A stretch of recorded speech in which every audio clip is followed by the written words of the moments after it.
Welcome into the latest edition of ESPN FC Extra Time. Frank LeBoeuf is here, Craig Burley, Stevie Nicol as well. We were talking about your argument with David Beckham, and a viewer has sent me an article from the Irish Independent talking about the history of this feud, saying that you gave a speech to the Oxford Union and was scathing about Beckham and his England World Cup campaign, Frank. What can you tell us about that? I don't even remember what I said, so I don't even remember the event, so pass out. I forgot. I forgot about everything. I think I don't remember the article. I remember that picture when he was doing that. I don't remember what he said. I think he was saying that I was a kid. It says I was here, complaining, Beckham made fun of LeBoeuf's ears, and the Frenchman waited for him in the tunnel after the match to tell him he was, get ready for this insult, a big baby. Oof. Oh, Frank. Tell you what.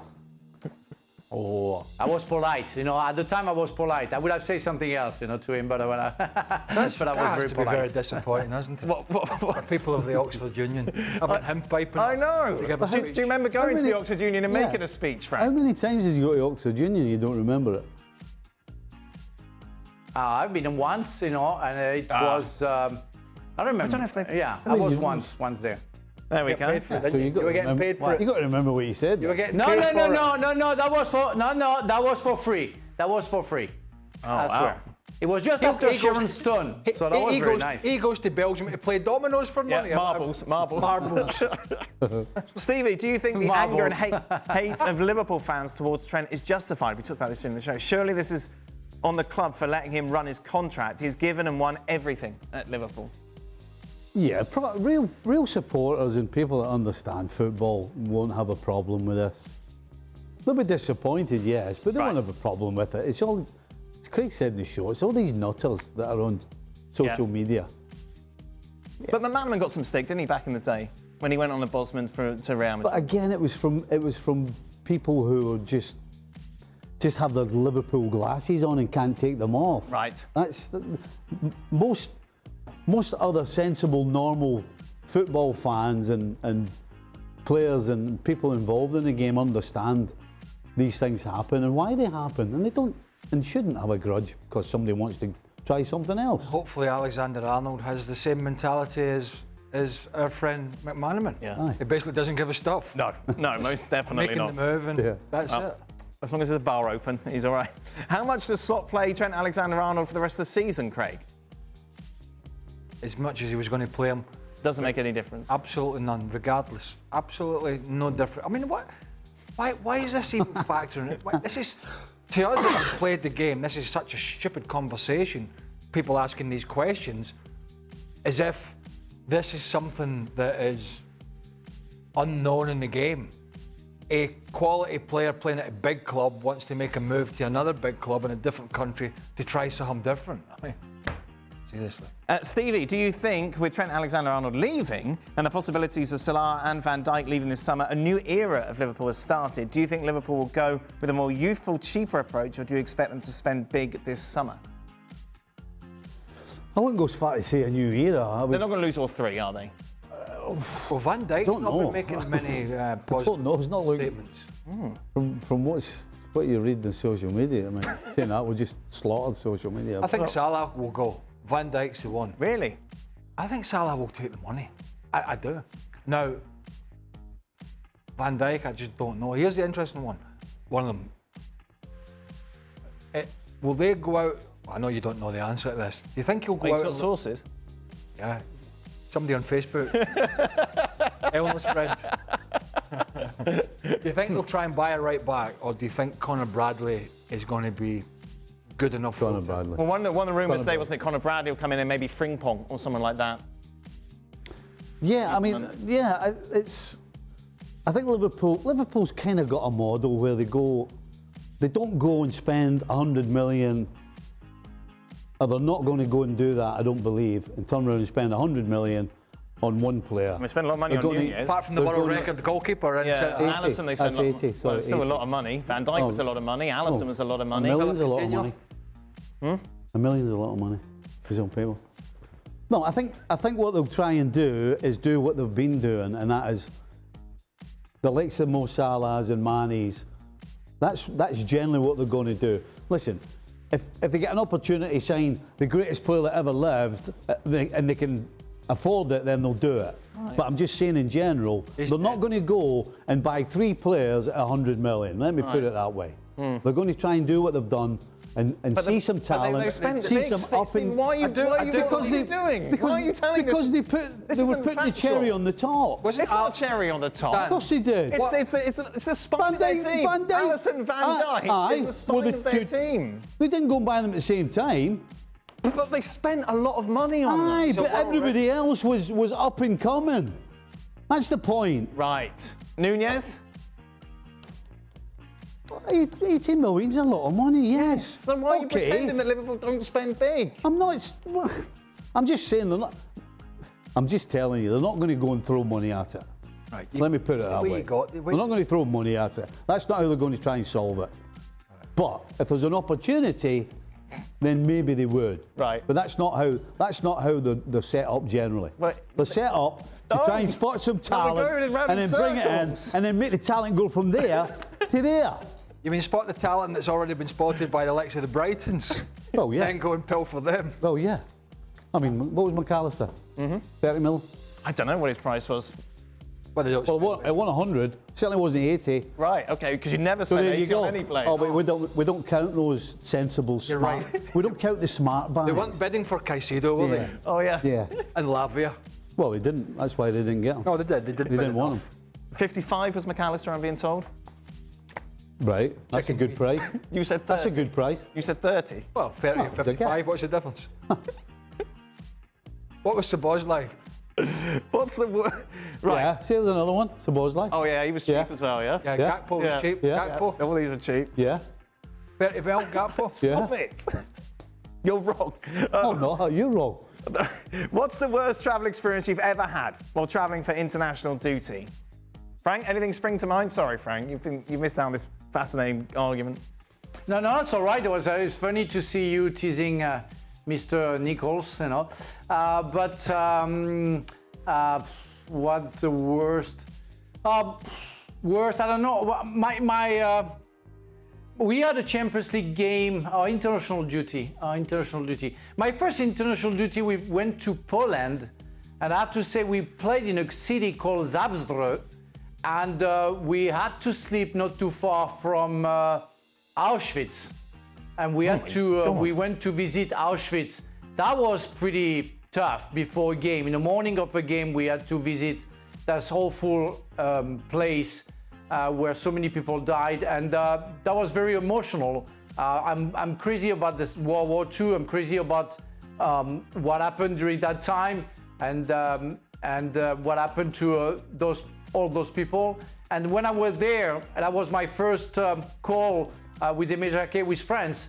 I had 2 different frame of mind. Where in the morning I was absolutely in a horror zone, and then after I had the best time of my life being with a French shirt. But that was pretty intense.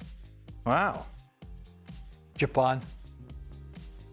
We met my Scotland debut because that was the first time I'd ever known jet lag. Right. You're looking at me. No. So I got there and it was a long journey, obviously. Obviously, Japan. Flew into Tokyo and then we got a train, I think, to Hiroshima. A fast train. Cheap train. Scotland. Scotland, exactly, aye. And that was because I remember couldn't sleep. Right. I mean, all night. And my roommate, there was a little player from Hearts called John Robertson at the time, and he was snoring like a... And this was your Scotland debut? Yeah. Oh. And I just remember sitting up all night thinking, this is, I'd never had that before. Right. You don't get it going from Scotland to London. No, I suppose I was not. like, this is incredible. I just couldn't. It was just horrendous. Did it affect your performance? Not really. No, you still brought it. Nobody cared. It was the Kieran Cup. The Kieran Cup. The Kieran Cup. John Spencer got sent off. Right. His debut. We spent. Nice. We were down to 10 men. It was horrible. What about you, Stephen? Well, the one that comes to mind was leaving Glasgow, getting to Glasgow Airport about 9 o'clock in the morning. Right. I can't remember where we were flying to.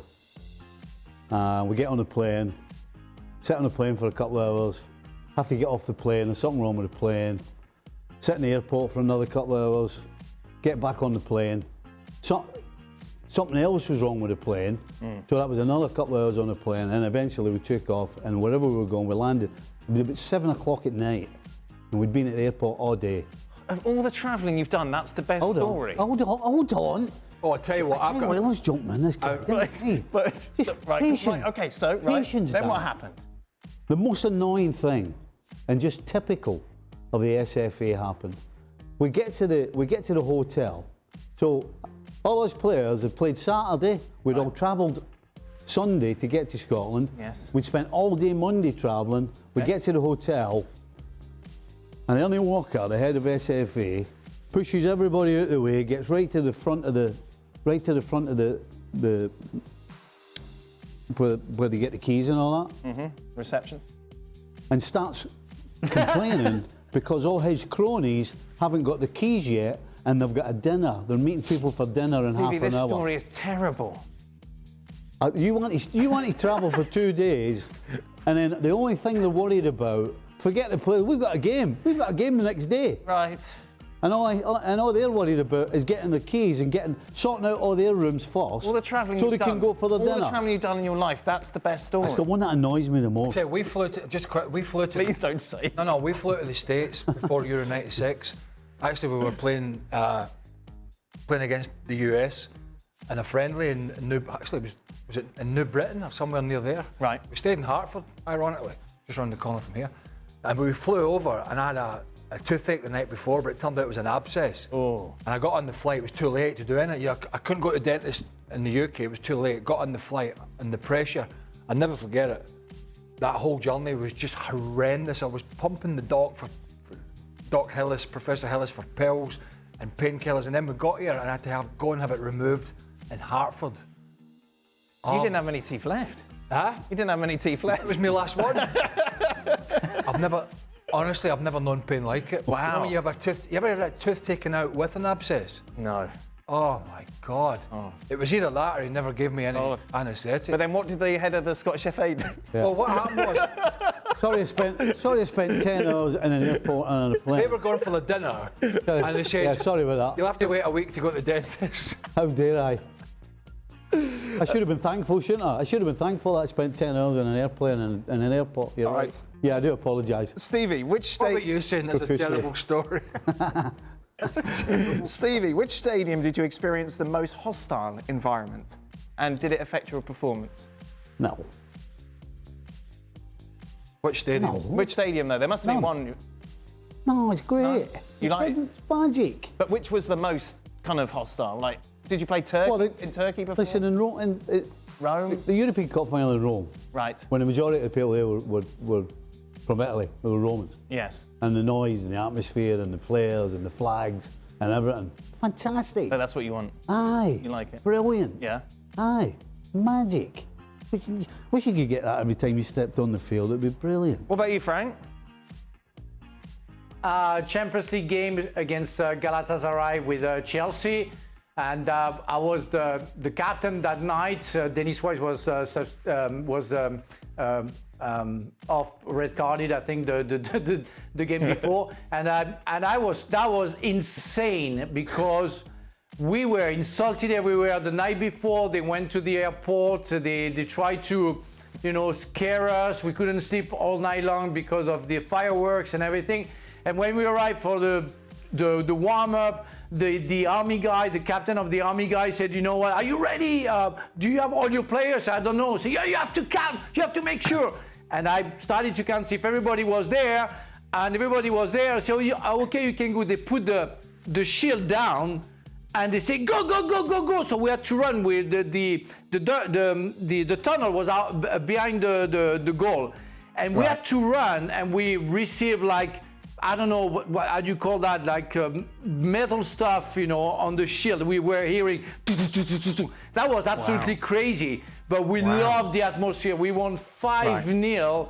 Torre André Flo had a beautiful game. That was insane. And it was only the 2,000 Chelsea fans at the end of the game. Everybody disappeared. All the Turkish fans, they disappeared. that was insane. Really insane. Brilliant. Yeah, they all hate you now. Brilliant. They all hate you All now. the Chelsea know fans that. hate Frank. Well, I can't beat that. That's incredible, isn't it? But I would say, you think about Scotland, England and stuff like that, but I would say going to Ibrox as a Celtic player I bet. is, you're not very welcome. Did you enjoy it? Like, did you relish Well, it? It didn't really bother me. Right. It's a bigger problem when your own fans are shouting at you. Sure. Because if your own fans are shouting at you, they're not happy. Yeah. Opposing fans Yeah. are always disliking you, you know what I Right. mean? Anyway, so that's just the motivation. Final question, Frank, and it's a big one. How is your hamstring? In case you missed the news, kicked out of Dancing with the Stars, blamed his hamstring for his failure. No, that wasn't the real story, but whatever you want to say. Like 2 weeks ago, I torn my my hamstring 1 inch long, or 2 inches long, sorry, and I danced last Friday. I danced with the injury, but I was fine. I couldn't feel anything, and we really enjoyed. But the judges decided that I wasn't good enough, so I had to stay stopped. Oh. But they kicked me out. But that was a great experience. Nothing to regret. And I would say I'm happy to be out because I can be back to a normal life and not being too crazy about choreography and being good in dancing, which I'm not. So I'm fine. I'm happy. So I'm missing something. And you still get paid, yeah, Frank? Yeah, of course he does. I've been paid like the whole amount before that. Yeah, don't worry about Good, me. good. I always No, secure I just- everything. Don't worry. I want to make sure. I look forward to dinner. Hey, he'll be going to Luxembourg again soon. Playing marbles. With a big bag. So I'm confused. Is he out because of the hamstring or is he out because of his guff dancing? Well, he's out. Well, I think the two. Frank, which one is it? Combo. It's a combo. Combo. Or was it the No, hamstring? because I wasn't. No, not because of the hamstring. Because I wasn't good enough, and maybe they thought that the others were better. So you have to accept Oh, look at that for the decisions humility. of the What judges. humility from Frank. No excuses. That's incredible. No Is excuses. this Frank's brother? It's about some humility. Very That is it. That brings us to the end of today's show. We'll be back tomorrow to look ahead to Austin and Barcelona and look back on Argentina against Brazil as well. You in tomorrow? Yes, I'm looking forward to another great story from Stevie.